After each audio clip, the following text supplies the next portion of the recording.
Hello friend, welcome to my channel. दोस्तों, आज हम इस वीडियो में इंडियन इकोनॉमी के विषय में पढ़ेंगे और इंडियन इकोनॉमी में आज का हमारा टॉपिक होगा औद्योगिक नीति। हमने इसके पिछले वीडियो में औद्योगिक नीति 1956 के विषय में देखा था। आज हम इस वीडियो में इंडस्ट्रियल पॉलिसी 1969 के विषय में बात करेंगे कि आखिर 1969 में जो औद्योगिक नीति बनी थी तो उसमें उद्योगों के विकास के लिए कौन कौन से प्रावधान थे। तो इस नीति के तहत उद्योगों का किस प्रकार से विकास किया गया और यह नीति उद्योगों के विकास में कितनी कारगर साबित हुई, तो आज हम इस विषय में बात करने वाले हैं। तो दोस्तों, आइए आज का वीडियो शुरू करते हैं। इसमें से अगर बात करें कि 1956 में औद्योगिक नीति के बाद 1969 की औद्योगिक नीति बनती है। जैसे ही 1956 की औद्योगिक नीति के बाद 1969 की औद्योगिक नीति आती है, तो इस औद्योगिक नीति में उद्योगों के लिए MRTP एक्ट पारित होता है। दोस्तों, तो यही तो महत्वपूर्ण एक्ट है।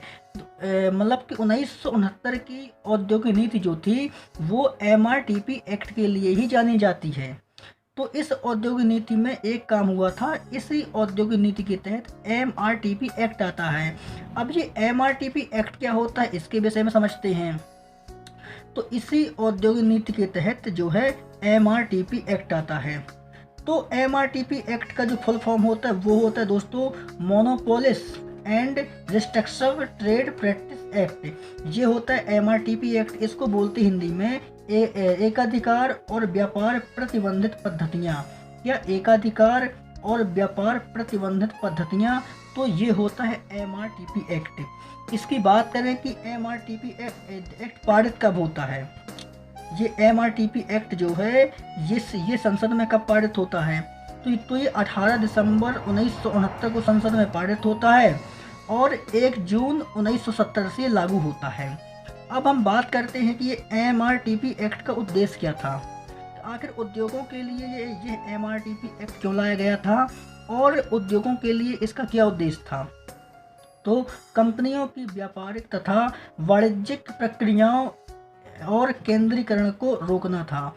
तो MRTP एक्ट का दोस्तों मतलब ये था कि जो भी कंपनियां हैं, तो कंपनियों का जो कुल टर्नओवर होता है, तो आखिर कंपनियों का कुल टर्नओवर कितना रखा जाए, वो भारत सरकार कंपनी किसे कहे, कंपनी का दर्जा किन्हें मिली, कौन सी कंपनी किसके लिए जानी जाए।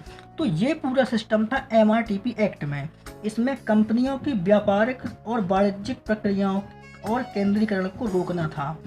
इसके बाद बात करते हैं, भारत सरकार ने MRTP एक्ट के तहत नियम कानून सीमाएं बनाई थी।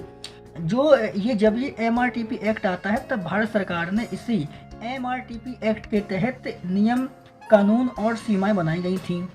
अब ये दोस्तों जो MRTP एक्ट था ये कंपनियों के कुल टर्नओवर को दर्शाता था। अगर किसी कंपनी का आखिर टर्नओवर कितना हो, वो कंपनी कितने टर्नओवर पर उसको कंपनी का दर्जा दिया जाए, या कंपनी अपने विकास के लिए उसको पहले कितने का टर्नओवर करना चाहिए, ये MRTP एक्ट में दिया गया था। तो मान लो कि दोस्तों कोई कंपनी है, तो कंपनी इसमें कुछ लिमिट थी MRTP एक्ट में कि मान लो किसी कंपनी की कुल संपत्ति 25 करोड़ से ज़्यादा है। ये कोई कंपनी है और इसकी जो कुल संपत्ति है वो 25 करोड़ से ज़्यादा है। तो अगर इस कंपनी की कुल संपत्ति, इसका कुल टर्नओवर 25 करोड़ से ज़्यादा है, तो ये MRTP एक्ट के तहत वो कंपनी अपना विस्तार कर सकती है। कि अगर किसी कंपनी का कुल टर्नओवर 25 करोड़ से ज़्यादा है, मतलब किसी कंपनी का MRTP एक्ट अगर 25 करोड़ से ज़्यादा है या 25 करोड़ है, तो MRTP एक्ट के तहत वो कंपनी अपना विस्तार कर सकती है। ये थी दोस्तों MRTP की सीमा थी, ये कि अगर किसी कंपनी का टर्नओवर 25 करोड़ से ऊपर है तो वो कंपनी MRTP एक्ट के तहत अपना विस्तार कर सकती है। अगर किसी कंपनी का टर्नओवर 25 करोड़ से कम है या नीचे है तो वो MRTP एक्ट के तहत वो अपना विस्तार नहीं कर सकती है। इसके बाद दोस्तों बात करते हैं कि बाद में जब 1980 की औद्योगिक नीति आती है, जब 1980 में नई पॉलिसी आती है, तो उसके तहत जो एमआरटीपी की सीमा थी कि उद्योग अपने टर्नओवर का 25 करोड़ का उद्योगों का जो टर्नओवर था, तो 25 करोड़ से बढ़ा करके 50 करोड़ कर दिया गया था 1980 की पॉलिसी के तहत। और 1985 में जब मतलब पॉलिसी आती है, तो 1985 में इसका टर्नओवर 100 करोड़ कर दिया गया था। एमआरटीपी की जो सीमा थी, वो एमआरटीपी की सीमा 50 करोड़ से बढ़ा करके सीधा 100 करोड़ कर दिया गया था। और 1991 में जब देश में नई इंडस्ट्रियल पॉलिसी आती है 1991, तो 1991 में जब देश में नई औद्योगिक नीति आती है, तो उसके तहत एमआरटीपी एक्ट को हटा दिया जाता है। तो सबसे पहले 1980 में इसका जो सीमा थी उसको मतलब 25 करोड़ से बढ़ा करके 50 करोड़ कर दिया जाता है। और 1985 में इसकी जो लिमिट थी वो 50 करोड़ से बढ़ा करके 100 करोड़ कर दी जाती है। और जब 1991 में नई पॉलिसी आती है, तो उसके तहत एमआरटीपी एक्ट को ख़त्म कर दिया जाता है। तो दोस्तों ये था एमआरटीपी एक्ट।